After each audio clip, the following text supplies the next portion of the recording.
No, what? Uh-oh, it's recording. Yep. Don't say anything foolish. Who's Well, in any charge more here? foolish than we normally do. All right. Hi everybody. It is February 2nd, and we are so excited to see all of you smiling and laughing on MVP office hours. I'm Squire Kirshner. I'm joined by my favorite two, but there's a lot more MVPs, Joy Shutter-Helving and Bill Ziegler. Hi guys, say hi. Hi, guys. We have lots and lots of other MVPs in the office today. And as we always say, Bye. MVPs for joining. So, um, as always, we can be reached on LinkedIn or through the X, but please, please, please use the success community. Anytime you've got a question or you want to interact, it's the safest way and the best way to get a hold of us or anyone that's part of this group, because we're all willing to help. It's not just the three of us. It's all of us. We're a community. So we invite everyone to share experiences, insights, and recommendations. That this is a group effort. We're all MVPs here. You can post whatever you want in the chat. You can add resources. You can voice your answers. You can do everything you need to do in chat to make sure that we all learn from this hour.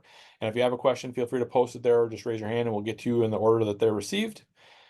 You can always share what you've got, but don't share production if you can. We record this, as you saw by the little pop-up, and the recording is forever because the internet's forever. So let's try to keep it private and protected. And most Well, importantly, so we hold want on. Apparently, the internet isn't totally forever if Joy was able to fix the broken link before anybody got a chance to click on it. that's true. That's We're true. telling All secrets. Magic. right. Lastly, we want to have fun and be informal, but because we are recording, we also want to be professional and positive. We want everyone to be smiling after our session. We will be planning another session in 2 weeks on the 16th. The next meeting will be the first week of March, right before TDX. I'm not sure how many of you are planning to be. There you go. Summed up nicely, Amber. How many of you are joining us at TDX? But if you are, let's try to connect and see each other in person since it doesn't happen very often. It'll be great to see you all. And with that, as I've said multiple weeks, for some reason, the events page is not very up to date. I don't know if that's a Salesforce thing or if that's a community thing or what. So while I'm here and I'm the typer, let's add a couple items that I Are you know ready? I've missed. Okay, so Snowforce, by the way, I'm speaking at Snowforce. Um, and then Trailer DX, Trail is March. You got that one right. Yep. We Dreamin' is April 9th, and that's in Texas. And Mid-Atlantic Dreamin' is in Philadelphia, and that's May 6th. And Which then one is that? I'm sorry. Mid-Atlantic Dreamin', and Okay. their call for speakers closes tomorrow. DevOps Dreamin' is in Chicago on May 20th. Is that a Salesforce led one or is that coming from That Copado or one's led by Gearset for the most part, your but if set? you Okay. if you touch DevOps and you can get to Chicago, it's a solid 2 days thing. And then Connections is right behind that in Chicago. I'm totally like plugging my own stuff on May 22nd. And then Texas Dreaming you have. Oh, yep. Not enough keystrokes. Hold on That's here. okay. And then if you're interested in speaking at things, Mid-Atlantic Dreamin' closes tomorrow. DevOps Dreamin' call for speakers closes the end of February. Dreamin' in Color, I think closed. Southeast Dreamin' closes today. Tahoe Dreamin' closes at the end of February, and Florida Dreamin' call for speakers is open until July. That doesn't seem right, but they're in October, so Witness just opened too. I don't have that date written down. Do you know when they close that up? I didn't see a date for when it closes, honestly, because I was looking for the same thing. I just saw that it was open. Yes. So if you're interested in speaking, that is, but that's in August. So we'll get that added to the list a little bit later. That's all we got, friends. Mary? Hi. Hello. Like you guys all heard me. You're like, Joy needs us. We're gonna go say hi to Joy. I love it. Or you all have questions because Salesforce broke this week. I don't know. We're just all here to support each other. I love that, Squire. Yeah. All right. So I know Michael, sorry, had a question, but I didn't see him join, and I think he can probably speak to it better. There was a little bit of conversation about it, but being able to email someone who's not actually a Salesforce user yet, looking for some strategies there. So I hopefully he's able to Is join. Salesforce contact or Well, let's double check. I thought it was user, but I could be wrong. Let me get rid of a couple windows.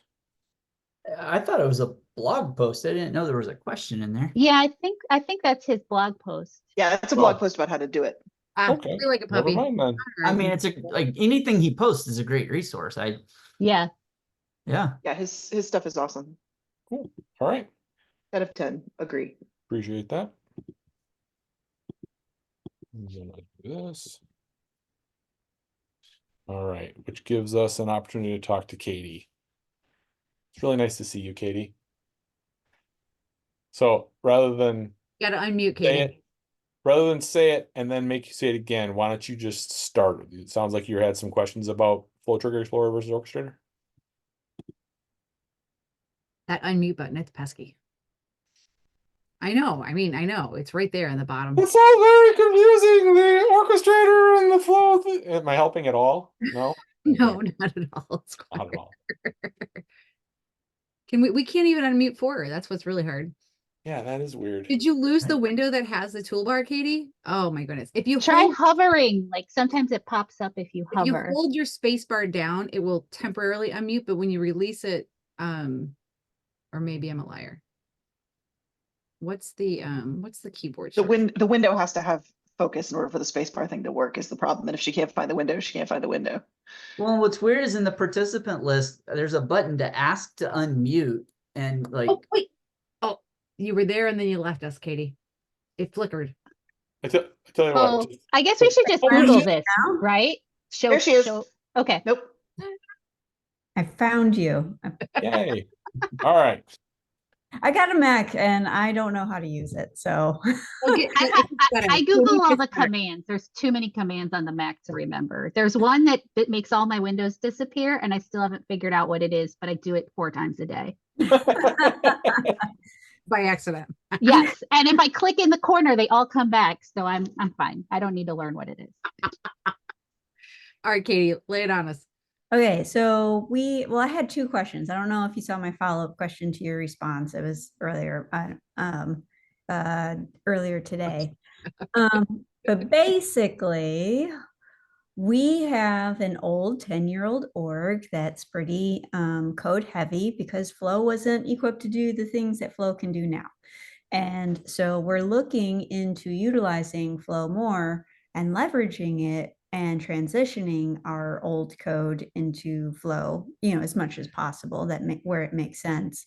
So we're trying to devise the structure for the org moving forward in the years to come. And so I don't know. I just thought I'd ask. Well, they were like, well, should we use Flow Orchestrator? First, we wanted, there was a suggestion to do one object per trigger, giant massive flows. And I advised against that due to Flow Trigger Explorer. And then we were all like, what's the orchestrator about? Does that orchestrate all the flows? And we can manage the flows that way. Squire, you did answer it pretty great, but feel free to answer it again. And then I had a follow-up question to that was, is there best practices, things to look for, or how do you make this jump from code to Flow without running into each other and also setting it up in a good way? I'm going to throw one piece out there and then go on mute. If your org is 10 years old and you got a bunch of code you're going to convert, keep your mind open to throwing away unused code and Oh yeah, absolutely. don't even flow. Don't even touch it. Throw it away. But And yeah, honestly, Like given that, when you go from workflow rules and processes to Flow, you clean it out. You clean out the dirty closet, the messy closet. as a Well, consultant, I hope. So yeah, definitely. Besides, I don't want to do more work than I have to. So if I don't have to convert that code, then I don't want to. Then maybe don't. So like maybe Yeah. the best, so what I'm thinking is yeah, Mary, it's a high five, Mary, is only convert it if you're going to touch it anyway. If you need to update it because of a business practice, if you are getting rid of an integration that like I wouldn't. Like why Yeah. do they want to do it? Because I was wondering Yeah. what I have a million things to do in my org, and this would be like if I had a million team members and we cleared out all our tech debt, like that would be on the list, but not towards the top unless something wasn't working. I think we're just starting in a new direction now that I'm on the team as their admin. I am going to be building more flows, and there's concerns about running into the things that they have built already. And Okay. ease of use, not only for me, but moving forward, without having to have to rely on perhaps outside teams. So That's fair. I mean, Yeah. that's a good business reason. From the perspective of like, how do you do it? I'll tell you at least what I run our platform health effort and sort of how we approach change management, whether it's code or something else. Anytime we replace code, we replace a flow, we do any of that, we leave it dormant for 30 days. So you're either commenting out that section of code so it's not running, because if you have an incident, you can quickly pivot back. Mhm. Versus it takes longer to restore from your source control. If you have source control and get everything back up and running, you can much more quickly turn off a flow and revert a version and uncomment out your code to do that. If we pass 30 days and we've had no major issues, then it gets in our queue for like, we actually are going to completely ditch the stuff that's no longer referenced. All right, that's good. That's good to know. I mean, I Anything think there's something to be said, and I think Amber, you're getting at it, or maybe Mary. Converting code to flow is work, and there's inherent risk because it's basically new. So, in my perspective, I think if you look at each new piece of work and identify a spike to say, okay, what does this touch on our existing, sorry, not new code. If there's a new flow, what does this touch on our existing code base, and what's the risk of refactor or opportunity costs there, and do them one at a time? Because then going to kind of what Mary, you were saying, you don't lose any momentum, and you have like a fallback to be able to say, just turn that back on and just keep moving. But if you just say, we're going to convert it all, that on its own is massive. And then you still are going to have new items and new refactors and new tech debt. I mean, I think going the gist of this, I feel like, is there should be really a business statement or a value statement that says, here's why we're doing it. That sometimes is the easy part. And then the follow on to say, and here's the risk of doing it, and here's the risk of not doing it, because all of that together helps drive why you might make the next step. Well, and that's on a per business process basis. That's not a wholesale org wide basis, right? Like we should move this custom lead conversion that's happening in Apex to Flow. The value of that may be much higher than the value of moving some other Apex. I can't think of another example, to Flow. And so that's a per use case, per user story or Epic decision. It's part of the decision matrix. It to Mary's point, like it scares me to think about like just going in wholesale and spending 6 months refactoring everything. I mean, well, this was decision was made by the architect and the team before I even came into the company. So I don't know I'm sure they gave it a lot of thought and reasons, and maybe I gotta believe it. I gotta believe it. It should be documented if they did. Yeah, I would ask to see what what the value statement or mission statement in doing it was, if there's any stories or epics tied to it, to get better context. Because it'll also help you refine the approach and align with expectations. Like, do they expect wholesale? Do they expect this to be like, as we move processes to Flow, like our team looks at two things. Like if I say, hey, we're going to iterate this process. They find it in Process Builder. They want to move it to Flow. They'll look at the whole piece and they're like, can I delete nodes, or is there like one node left and I'm just going to move the whole thing? Like, how much will this impact my level of effort? So we sort of do that as we come to it. And then, you know, other things we look at are like, are all these things even still valid? So we're refactoring, we're migrating, we're doing all of that in the scope of our work, so as not to add to our backlog either, as much as possible. Yeah. Well, I don't I'm- think it's one project where I sit down and I'm like, I'm gonna, you know, migrate all that. No, I think it would be as, like you said, as it comes up and what we're running into. But we're in our first crossroads where I want to build a flow, and they're so used to coding, but they're open for me doing the flow. But we want to make sure we get off on the right foot and structure following stuff going down the road in a good way. So that circles back to the original question: Flow Trigger Explorer or Orchestrator. But I don't understand Orchestrator, so I don't know what it does. Orchestrator will cost you money. That's one overriding factor that you should always think about. So how often is it going to run? Because you only get, I think it's 600 per year, and then you start paying money, and it's much less controlled than like you buy a license or you buy something that's percent of spend, because if it runs 601 times, not a big deal for your budget. If it runs 6 million times, you've got some explaining to do.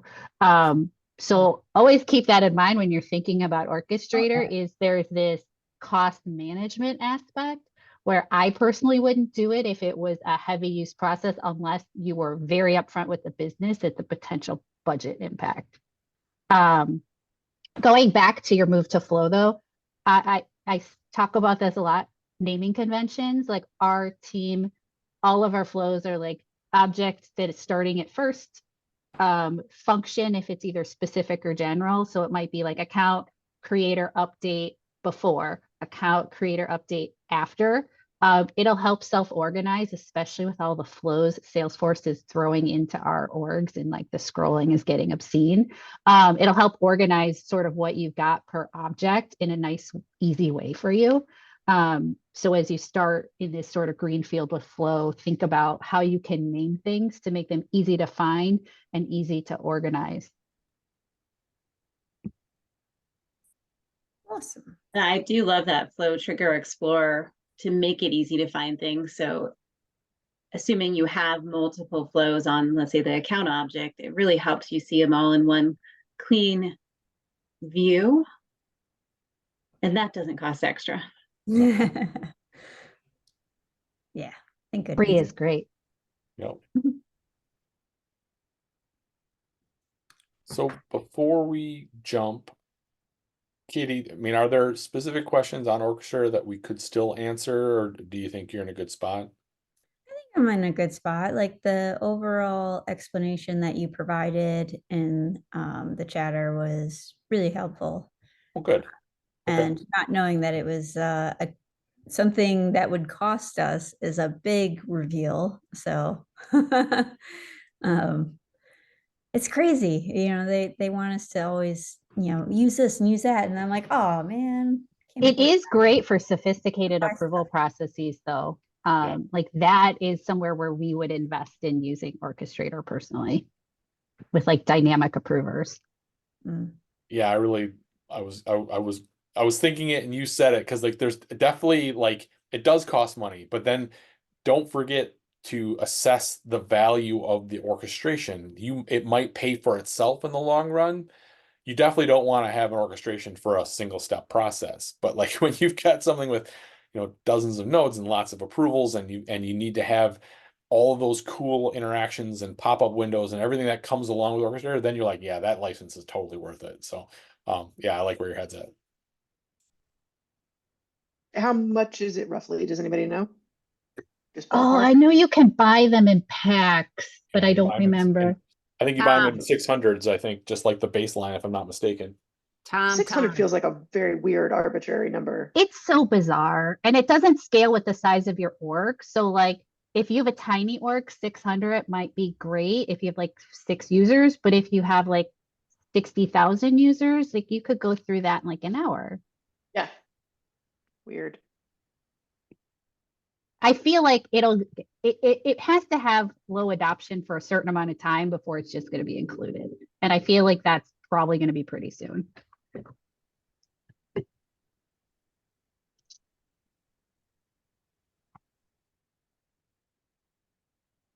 Fun times.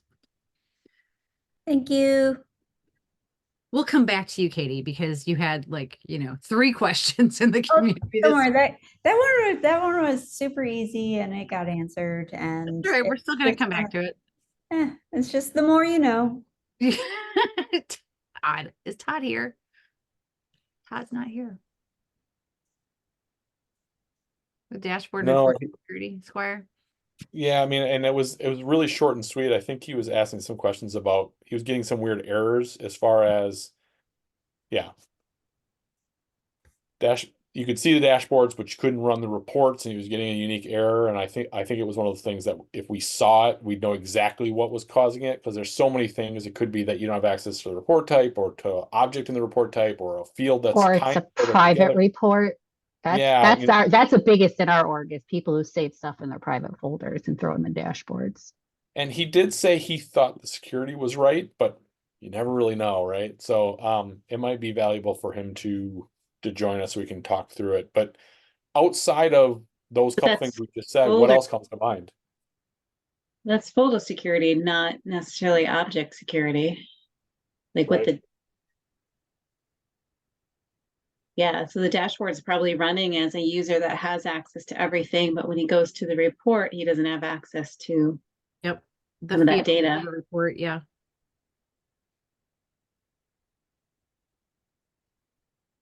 Ooh, that's sticky. I apologize, I'm distracted. I really want to know that pricing, so I'm not I'm ignoring seeing if I all can of find you. it. I feel like it's been asked in like MVP Slack or Ohana Slack, so I'm seeing if I can track it down. I also Yeah, and am I'm curious. looking through the SKU lists to see if I can sneak up on it. So Sorry, I didn't mean to send you down a rabbit hole. All right. All right. So what else do we have? We have, so Todd's not here. And so we need a little bit more color around his question to really answer more, but there's lots of comments on his ask. And then Katie, you said you had another question. Your date time formula resource. Yeah, I You learned. wanna walk us so- through that? Yeah, no, I had never stamped a date time before. I Like with actually an actual stamp or in Salesforce, because I've done both. in had- Salesforce, Flow, stamp the date and time. I've never even used a date time field, and I knew that you have the today for the month and the date, and then you got the nows for the time. And so I put in this fancy formula that didn't do anything. And I learned all you have to do is just put now parentheses, or that Flow comes equipped with the $sign record or $sign Flow with the automatic date time stamp too. So I hadn't crossed my path before, and now I know. And All right. All right. You got some answers, it looks like. Yay. I will say that you're not alone. With the date time stuff. I think every time someone touches that for the first time, it's like, what? And then you wrap your head around it, and then you find out that like Data Loader wants a different format for your date time stuff. It's all crazy. But date time is special. You'll I learn will tell you, if you do month stuff, the add months feature is awesome, because there's all these things that people have done for like accounting for leap years and like the length of a month that gets solved with add months. It's like Oh, nice. because I date time, I like certain aspects of it. I don't like time very much. I prefer to work with date only if I can. I don't and add months is like it simplifies formulas so much. Absolutely. Absolutely. All right. Okay. So if you're all squared up, Matt has his hand up, and Clayton had a question in the chat. And Clayton, I think you were ahead of Matt, because Matt, I just saw your hand pop up. So Clayton, do you want to talk to us about the reports emailed to Outlook and what you're running into? Yes, yesterday, and I thought I'd posted a message to the community, but yesterday we had a issue where all of a sudden my daily reports that I'm emailing that we receive in Outlook start coming in. And I've been working with my IT department. I know there were some policy changes, and they indicated maybe some of the larger companies may have added stricter policies. And I was just curious if there was any kind of a widespread issue with things, coming out under no reply from Salesforce, or if this is something maybe internal to our company with policies on who they'll let emails come in from. I'd heard that also, and I know that there's someone on this call that has better answers for that. The no reply piece. Or the email, like with Google and Gmail and Google, yeah. about how emails are distributed and whatnot and the rules around that. Mhm. But I don't remember the specifics. Yeah, it was primarily Google and Yahoo making changes to their, when they're handling emails coming in. That came into effect yesterday. Well, is today the 1st, February 1st? No, today's Groundhog Day. It's a second. Oh my gosh, you're I right. know. Early spring. Anyway, go on. So yeah, there were changes from a Google and a Yahoo standpoint, but you're saying it's an Outlook email box, right? Yes, and funny thing is, I went ahead and went into some of the reports I send out, and I put my private Gmail, and it'll come into my private Gmail as spam, but it's not coming through on Outlook. Do you have Proofpoint or anything in your organization? Because when we have email issues, sometimes it's a Microsoft policy that got changed. Sometimes it's an issue related to Proofpoint. Like usually it's not on the Salesforce side, but you can run the email delivery report from the sending email, and it should give you at least enough information if you're not the Outlook person to give to the Outlook person to see if there were like failure codes and what they were. We've had some pretty significant incidents in the last year related to Microsoft/Proofpoint policies impacting emails we receive. Yeah, I did download my email log and sent it to our Outlook administrator, and we're kind of at a stalemate. For a while, I wasn't even getting my admin messages, like, if you create a new sandbox or do something admin, I wasn't even getting those. I started getting those today, but yeah, it's like it just shut off 2-1. Do you have any kind of service that has policies that quarantines things for you? Yeah, that's starting to get out of my Because if that changed, but also the IP addresses, all that kind of stuff can all impact it. Whitelisting you might have Yeah. to do on your mail server. And then in Salesforce, there's also a way to set up DKIM or SPF to tell any receiving, not just Outlook, but probably Google as well, any receiving mail server that this is assigned, and whatever they call that name, and it's signed and authenticated so that they'll allow them to come in and not flag them as spam. Spoofing emails, yeah. Mm-hmm. Clayton, I'm curious too, have you been recently converted to Hyperforce? Yeah, that's whitelisting will come to play with that. I am embarrassed to say I was trying to figure that out yesterday. That was probably the first thing, because I remembered some of the conversations from the last meeting, but I wasn't able to quite figure that out. As embarrassing as it is. No, that's not a you problem. That's a them communication problem. Have But you if you gone go- to trust.salesforce with your custom domain? Because if you're still on NA, assuming you're in the US versus USA, once you've moved to Hyperforce, you're on a USA instance. And if you're not on Hyperforce, you're on an NA instance. Also, if you are getting all your emails, they will email you an insane amount of times about it. Yeah. It's in your company information too. You should be able to look at your instance and then you don't have to sneak up on it. I ask because, so you've heard me complain a little bit about our timed out email links thing, and we've verified all of our Microsoft and Exchange settings and everything was still failing. And then out of the blue, it just started working again. And I have a case open to, hopefully the support team can try to explain to me why it didn't work and now it does work, even though we didn't do anything. So I assume Hyperforce is the problem for anybody dealing with email issues lately, but not that it is, but that's what I'm assuming. Yeah, but if you got the email in your personal Gmail and it was marked as spam, right? That's what I heard you say. Yes. Then I would talk to your Outlook team. It looks like Outlook is flagging it as spam and just not delivering it to you or whomever the recipient is. And then, like Barb mentioned, you can do some changes inside of Salesforce to make it less likely to hit a spam trap or a spam category. Okay. I was going to ask too, sometimes I haven't seen it very often, but or I haven't heard of it very often, but there's also Exchange settings that auto delete spam. So it might go to spam and then immediately disappear into the ether and you'd never even know it went to spam. So you should check that as well. Okay. Yeah, because they weren't seeing it on their end. Oh, they'd definitely see it if it was, yeah, okay. The auto delete would be received, but if they're, yeah, that's weird. Super weird. I know at my company, we the quarantining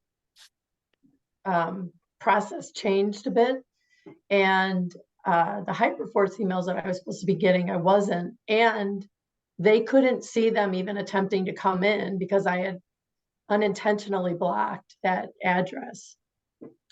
So from our company, they were sending us quarantine daily digests, and we had to determine whether we wanted to block or allow.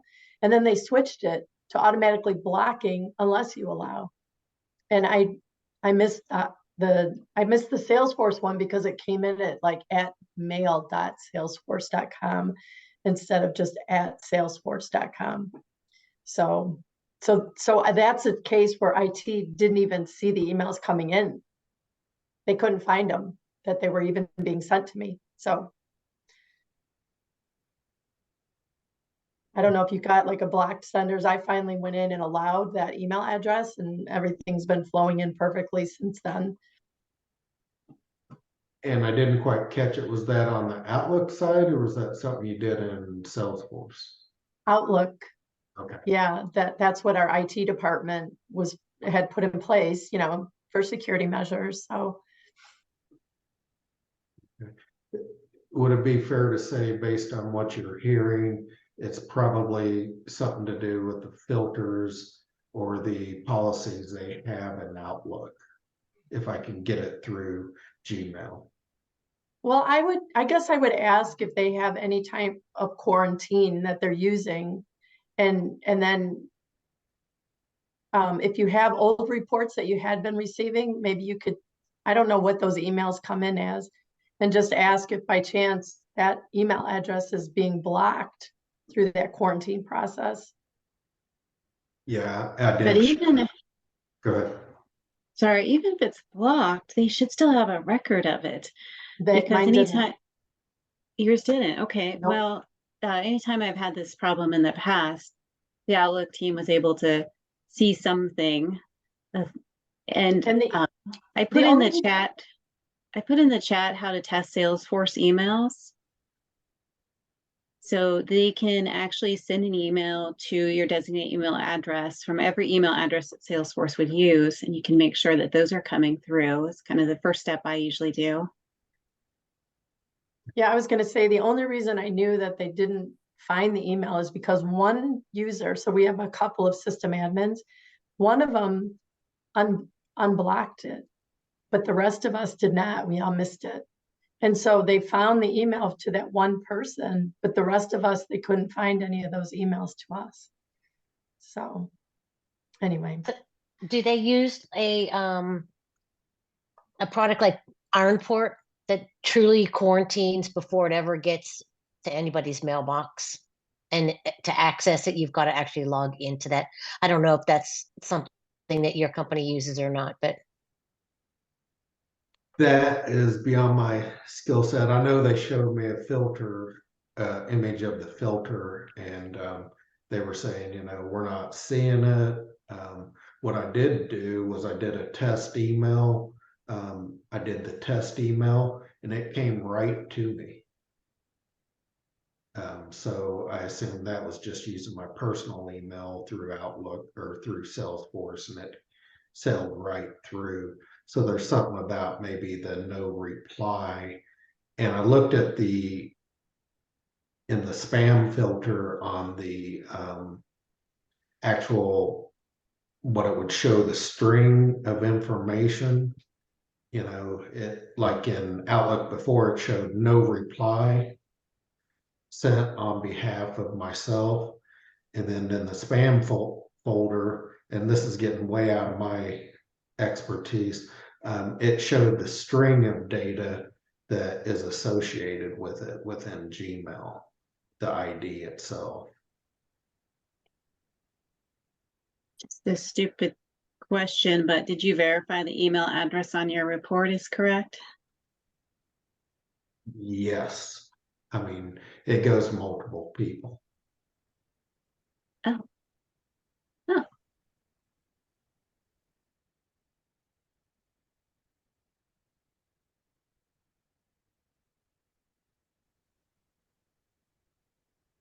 Okay, well, sounds like to me, keep working with IT, see what they've got in the filter. And I'll look at those links that you put in there. I know Matt has a question, but I will ask one question. Has Salesforce been having some issues in the last week or so with performance? I mean, we're in new release windows of sandboxes to production. I mean, it's always a little bit of a volatile time. I know I've had some colleagues, at least on the sandbox side of things, in the last day or two, report a few issues here and there, but sandbox is also notoriously run slower than production. There was a noted incident for Experience Cloud, maybe 2 days ago. I don't know which, Hey, I don't know if where I there's a live. particular feature area. Yeah. Bunch of CPU stuff took a hit late last week too, I believe. release month. Yep. Release month. All right, thank you. Does that mean Matt's up? Yes, and where'd he go? There he is. Yeah, yes, and Todd showed up. That was the. Oh, right. Yes. Todd's back. Cool. All right. We'll get Matt and then we'll circle back to Todd. Thanks. Just a quick question. I have learned that you cannot upload metadata records via data loader. Does anyone know of any way that you can upload like a list of metadata records? I do. There's a tool on Unofficial SF. It's very finicky, but I'm going to find you the link and put it in the chat because I had to upload a whole bunch because I did not want to create 300 by myself. I will find you the link. It comes with a YouTube video, so it's super helpful. Thank you. Are they not packageable like through Workbench or VS Code or anything like that? I mean, still. I don't believe so. I think you can deploy metadata. Not Yeah. deploy. You Load. can deploy it, but it has to be created first. So I use the CSV to get it in like my Oh, sandbox, and then I deploy it yeah. across environments. So it's once it's in there, it's great, but getting it in there is awful. Yep. Thank you.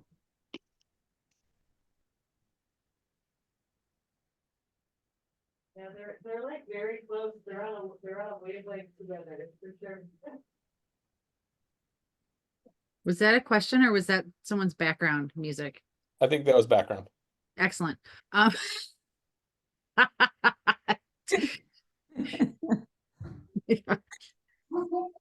Taco, hi. I'm gonna mute. Want to be part of the party, so. Should we jump over or jump back to Todd? All right. Well, thank you. I finally jumped in late, lost track of time. So we had a new person hire on. We figured out that he can run dashboards, but very few reports. So I got a reply from Mr. Russo asking who's running the dashboards. So I've tried 4 different dashboards. 2 of them you can run the reports just fine. One of them you can run some of the reports behind the components, and one of them you can't run any at all. So I'm assuming that whoever's running the someone running the whoever is set to run the dashboard.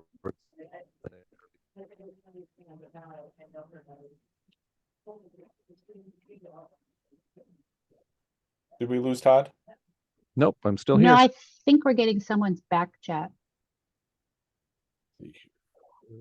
Everybody should be on mute. So you trailed off at the end there, Todd. I'm sorry. No, that's okay. So, you're saying that it doesn't matter who the user is. When you look at the dashboard, you can run the dashboard, but you can't run the reports, or is it specific users? It's 2 specific users right now. Okay. But some of the dashboards, they can run the reports, some they cannot run the reports, and one of them's a mix. You can run some of the reports on the dashboard. Yeah. Do And they I'm get an confused. error message when they click on it, or do they just not be able to get to it? Hang on, I need to find that message. It's posted out there and I can't remember what it is. It's something about not having the privileges to run that report. Hang on, I'll get the exact wording. Do you know where the report's stored? Exactly. Yes, and I've checked all of those folders. I've checked share permissions until I'm kind of blue in the face. Can they go to those folders? I can log And- on as them and go to those folders, and they can go And to the use- folders, but they can't run the reports. Do they have access to maybe data that's on the reports Or the objects themselves. or parts Yeah. that are filters? Yeah. Well, one of them is the opportunities report type. And they can get the opportunities just fine. Where is the error message? You don't have sufficient privileges to perform this operation. That's the error message. So, like, test check. If that user looks for a record that they would have expected to show up on the report, can they find that record? That almost always tells you what the root cause is. I'll have to go back and double check that. I haven't tried it at the record level. And the reason I say that is because I think we're all kind of diving at this. So dashboard, you're supposed to be able to see the dashboard, right? That's not a big deal. I mean, you either have access to the dashboard or you don't. But running the report, there's going to be either the report type could be causing you an issue, or what's making up the report type, so object access, or a field that's like a critical filter or join in that report type could be cause the issue. Like there's all kinds of like layers of this, and so I feel like Mike, I see your hand up, so I'm going to shut up. But I'm just going to say sometimes if that user can find the record that they are expecting to see in the report, that usually tells you if it's a data layer or if it's a sharing layer. Mike, go ahead. Okay. This is a weird question. Is the report made by a report type that is deployed, or is it still in development? Nope, it's deployed. And you're 100% certain that they can navigate to this report folder on their own and see that the report is there? I haven't had them do it. I've done it as I log in as them. As an administrator, I do a login as. Right. If you go to that report, like if you did login as and go to the report, can you get into edit mode? Ooh, good It won't even Or- bring up or- well, you know, I haven't can tried you- that.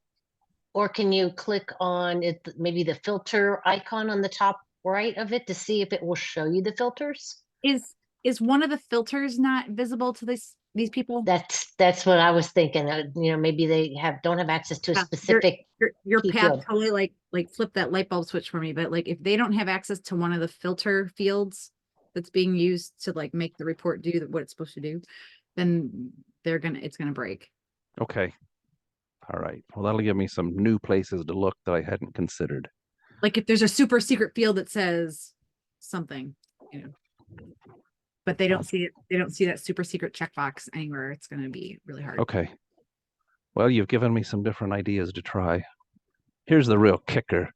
These dashboards and reports have been out here for more than a year, and we just accidentally found this. No one's reported a problem.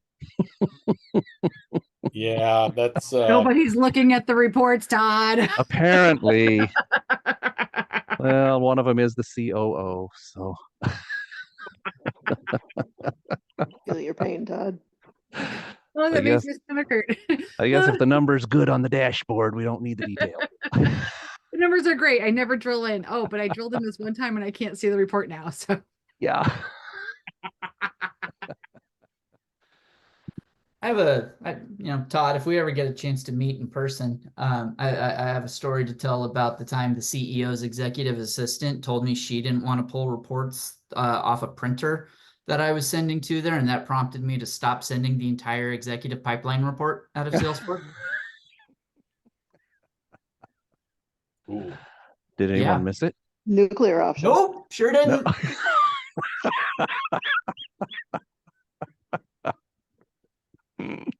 Clayton can You guys might- attest. I'm a little challenger sometimes. All right. Well, My I dog would appreciate like to the say help. hi, everybody. I appreciate the help. I'll go back and investigate some more and see what I can learn. puppy. This is my puppy. Ah. I almost missed it, Amber, because y'all are little. Yeah.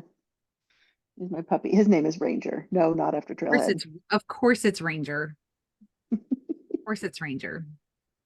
Do you know, He's a I know puppy. someone else whose puppy, his name is Ranger. Yeah. Yes. But it's not as cute as my puppy. I don't know. Isn't that right? She was, Isn't that right, she was, baby? she was my secret Ohana last go around. She's not gonna Oh. but anyway, it's not you. What else we got today? Anything? Anything? Well, I Todd, did don't. we wrap things up or did I just interrupt crazy? No, I think we're good on that one. I got in on the middle of the conversation with Clayton and the whole Hyperforce thing. I don't know how many of you have read what I posted this week. Tell us all about it. Well, I read it. we have emails being delayed up to 6 hours coming Ooh. through our system since they threw us onto Hyperforce, and Okay. it's a known issue. So I- they're hoping to get it fixed by next week. But just wanted to bring it up here that if anyone's going to Hyperforce, better check out your email. We did have a bad filter in Mimecast that was generating one error. So the email folks tweaked our Mimecast. So going back to that conversation again, Mimecast actually sits in front of Outlook. Nothing gets to our Outlook until it passes Mimecast. Right. So they did have an issue there, but as far as the transient errors as they're defined in the Salesforce email log, transient errors are caused by the known issue, and the known issue is not complete. It says it affects email relay. It turns out it affects all email, not just those going through relay, because we don't use relay. We're connected at an org level with Outlook. So that was clarified by support also. But it's only been there for 3 months. We had 2 different conversations with Salesforce before we went to Hyperforce, and no one said anything.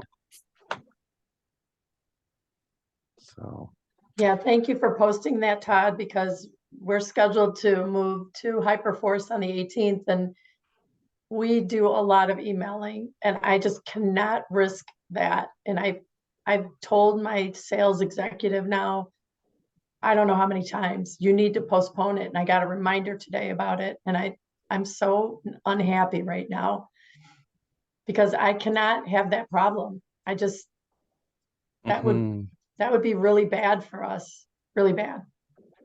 So And I what's the- can't believe they're still moving people on to Hyperforce with that problem. I don't know. yeah. So on the known issue, if I'm not actually having the issue and I click note that it's happening to me, that's probably not good, right?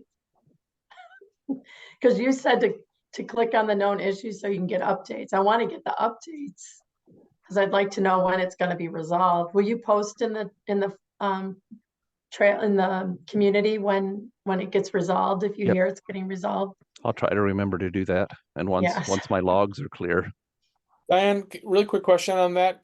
You've mentioned a couple times that you're not getting those messages. They are directly tied to your users. Those two checkboxes that say, "Tell me about the updates" and "Tell me about Yeah. those new check." Those are still checked for you in that org, right? Yeah, no, the problem is our internal IT's a quarantine. That was the problem. It wasn't that they weren't sending them, it's that our system was blocking them. Cool. All right. So Just it's wanna all make good sure. now. Yeah, thank you though. Because I asked because I've had a couple admins wondering why they weren't getting some notifications, and I'm like, you turned off the email notification like in yourself. So turn it back on, you'll get the notification. So anyway. Well, I actually had a case, Squire, where I wasn't getting certain system messages, but the other two people that have admin rights were. Mhm. Yeah, everything was checked, but I still wasn't getting them, and they had problems in the back end. Yeah. So, Yeah. and I guess sometimes try turning your check marks on and off and say, or turn them off, save them, turn them Turn on, it on save and off. them. Yep. If There it you still go. doesn't work, then you open a case. Because that's how they finally resolved it. I had to open a case. And that was fun trying to explain. Yeah. Definitely. Can I ask a 30-second question with the time we got left? We got 5 minutes. I think it's going to be quick. So we've got several reports that we run using parent val formulas to generate like your percentage makeup, that sort of thing. The business users are looking for a way to use those on dashboards, but then filter the dashboard. And I was trying to explain to them that those are runtime calculations. You're not going to be able to show like your 30% parent val on the filtered dashboard. There's something else that you'll have to do. Has anybody done anything with that without just hard coding the data? Why did you do reporting snapshots? That's what I was suggesting. We're on the Yeah. edge of doing, because we're talking about, a couple 100,000 individual records. They're doing this calculation. And I'm like, yeah, we need to get there. But what else? Any other ideas, or is that probably our best recommendation? I mean, would infusing DLRS into some kind of a bigger process to lead to that help you? I mean, if you're dealing with that many records, reporting snapshots I love reporting snapshots. I love that I have Amber calling out reporting snapshots. But if you have that much data, is that going to complete the job for you? Yeah, I mean, we tried DLRS, and because of the sheer number, we're dealing with like individual trade records, so hundreds of thousands of records coming in. We were using the integration to actually update the parent record with that, like those numbers, but that wasn't sustainable either. And so we've just been kind of trying to figure out the short term and long term. I think snapshots are the way to do it. Even if we did like monthly aggregations or something, it'd be better than trying to evaluate, an entire year's worth of records. But I wasn't sure if there was a better, and we've also talked a little about trying to just use like Power BI service or something to implement an external dashboard that can do that heavy lifting, but then virtualize it. So I couldn't think of a better way to do it, but I wasn't sure. Cool.